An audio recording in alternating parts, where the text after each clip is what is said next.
Morning guys. Well, this is it, the final long run before the taper begins. Got 24 kilometres today, just doing an out and back from home, heading up the tail end of the Spire Ultra route and then in race direction back towards home. So the other strange thing is, this is my first run of the week. You last saw me doing 22 kilometres last Saturday. The day after that I did 10k, fairly sore legs.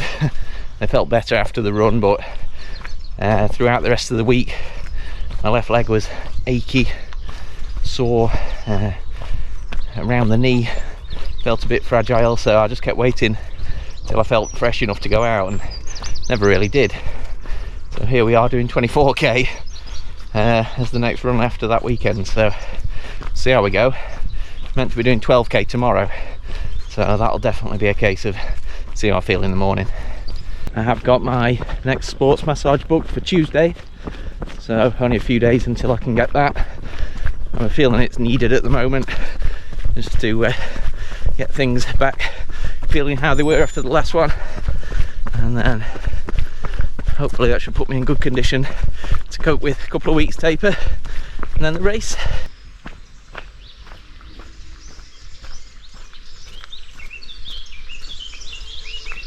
Without pushing things, I wanted to see how close my pace ends up today to my kind of goal on race day of roughly 8-minute kilometres, which would see me finishing just over 7 hours. That's very much an A goal. If I manage that, I'll be well into the top half of the finishers based on previous year's results, so I don't think I can ask for more than that on my first ultra, and chances are I'll be somewhere between that and the 9-hour cut-off time, assuming I finish. So yeah, I'll just see how this run ends up in terms of average pace, and I'll know roughly what it feels like to average 8 minutes per kilometre.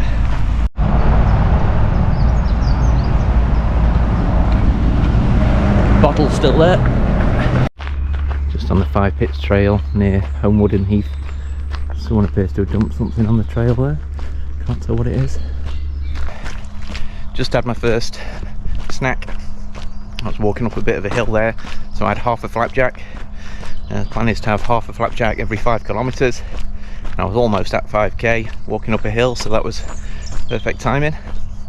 Make sure I drink as well at those points, as well as drinking in between times, and that should cover me. I think half a flapjack is about 200 calories, mostly carbs. And the other good thing is I've got about 5 different flavours of flapjacks in the packs that I buy, so it's a bit of a lottery, a lucky dip when I reach into the pack to take one out. That adds to the excitement. Expecting my stomach should be able to cope with flapjack. It's had that much of it. Fairly sure by now it's developed a special team of digestive enzymes trained just in dealing with flapjack. I'm hoping so anyway.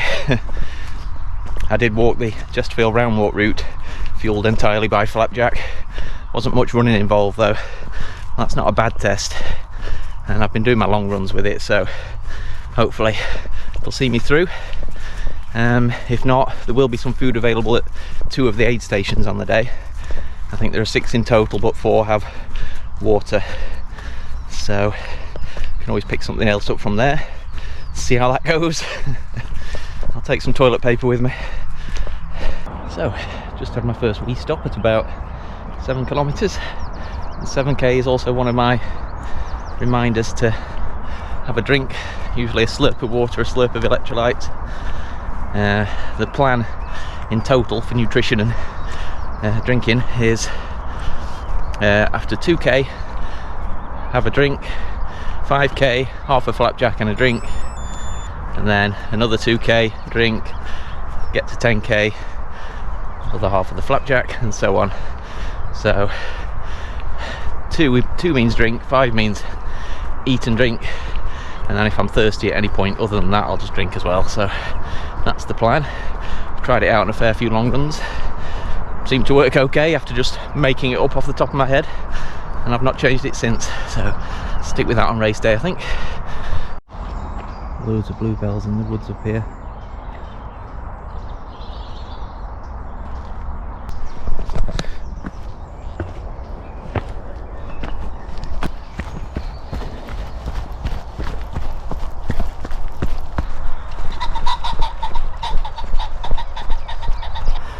drop down this one, over the little stream with the bridge, and up to the 1 Mile Heath sign. And then I'm heading towards Sutton Scarsdale Hall.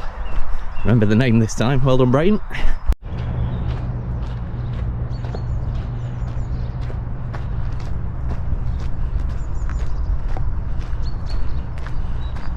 Excuse the heavy breathing. Whew. Don't usually approach the hall from this direction. Well, I just ran up the hill to overtake someone walking. My heart rate alert kicked in a bit late. I don't appear to have average pace on any of the displays when I'm following a commute route on my watch, so fairly sure I just saw a little fox running into the crops, but it's gone now. So I need to make a note to try and change the screen so I can see my average pace. I don't think I'm going to make 8 minutes judging by the individual lap times that have been coming up. One was just under 6 minutes, the last one was 8:31, so there's a mixture, but quite a lot of walking on this route. But the plan is, the long plan for the day is to try and get to 25 kilometres feeling as fresh as I can. So take the first half really easy. It's a lot of climbing from the start, and just try and get to 25 just feeling like I can tackle a long run from that point. I'll have 28 kilometres to go, and if I'm feeling reasonably fresh there, it's just another long run. I should be able to at least make it to the end. But if I get to 25 and I've overdone it, blown myself up, then I've got no chance. So that first half easy is going to be my focus, and then if I can still have some energy to pick things up on parts of the second half, that's where I can make up a little bit of time. Again, bearing in mind that it's my first ultra and I don't want to go all out for a target when finishing would be an achievement. So that's just my thoughts. Don't know if you've seen my new Varga cap before. I'm not sure why it flips up at the front. Two peak positions. I guess it's just so it makes me look really cool, yeah. But yeah, it's doing its job of soaking up the sweat. My head's warm without being too hot.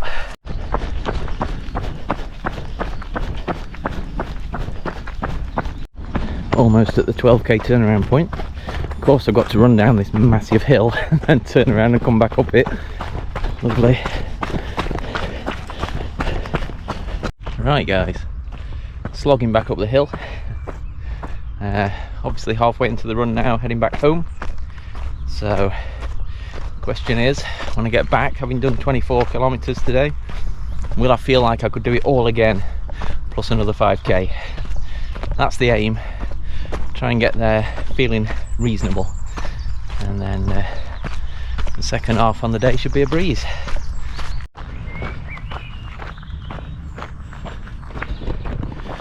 Yeah, so looks like my A goal is set in a suitably challenging position. Getting anywhere near 7 hours based on today's performance is going to require the best day on the trails I've ever had, and then some. So that's a good, push me goal if things do happen to go well on the day. So sub 8 hours will be the moderately challenging goal, and then of course sub 9 means I'll get a medal. Anything over 9 hours and you're out. So 7, 8 or 9 hours are the goals. 8's probably the one I'll have in mind on race day, and then we'll see which me turns up on the Saturday. Okay, so that's 24 kilometres done. Did manage just to beat 8 minutes per kilometre, but doing that again plus 5k, you know how that's going to go. But there we go, that's the A goal. It's meant to be hard, it certainly will be. So hopefully I can get the final back-to-back run done. Meant to be doing 12k tomorrow on the Sunday, so that'll be good practice for running on tired legs again. Definitely been doing that just now. And then 2 weeks of taper and it's race day. So thanks for watching guys, catch you next week with an update, and I'll see you then.